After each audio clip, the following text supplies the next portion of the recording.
Hey everyone, and welcome back to Option Alpha and this video tutorial for double tops, the elusive chart pattern that everyone is looking for all the time. So let's get right into it here as always. So let's go over the chart pattern itself. The chart pattern of double top is actually a bearish reversal pattern, obviously because of the name top. And it's very easy to spot because it has two peaks, which is where it gets its name for the double portion of the top. It is a roughly equal peak that you want to start seeing on the charts. So you see an uptrend that is before the chart pattern happens, an uptrend that leads into the first top. This is where you actually don't really know if the chart pattern is going to be a double top. You have to wait for that second top to go in. So you have an uptrend that comes up and meets some resistance and then falls back to some support level.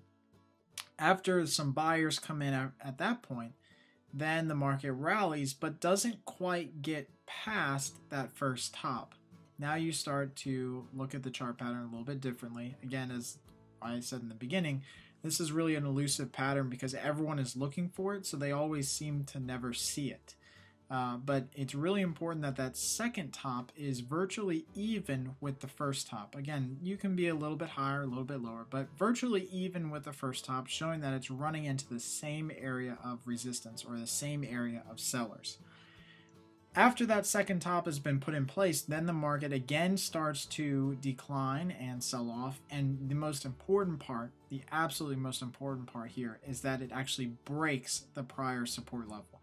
And without that break, we could just continue into a more bullish upward pattern. It just could be a simple consolidation pattern sideways, a flag pattern, or a pennant pattern.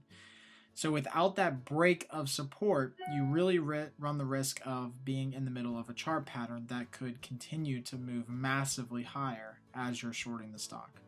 So we really want to see that breakout and that trend reversal before we do anything. So as always, let's crunch some numbers here on Option Alpha. The average rise decline, so the average decline for this particular double top pattern is about 19% historically. Again, that's a really good rate for short patterns. You're not going to get these 68 to 80% declines on these things, but 19% is pretty good.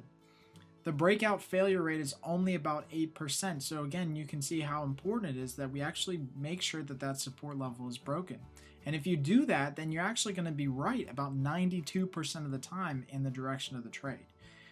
Now, the throwback and pullback rate is fairly high at 61%. And basically what this means is that after the breakout, the market's going to move lower past that support level, and then it's going to come back up and retest that support level later on. So this is really where you want to get into the stock. If you miss the breakout and the ensuing fall after that, then you want to wait for the market to come and rally right back up and retest that area as new resistance.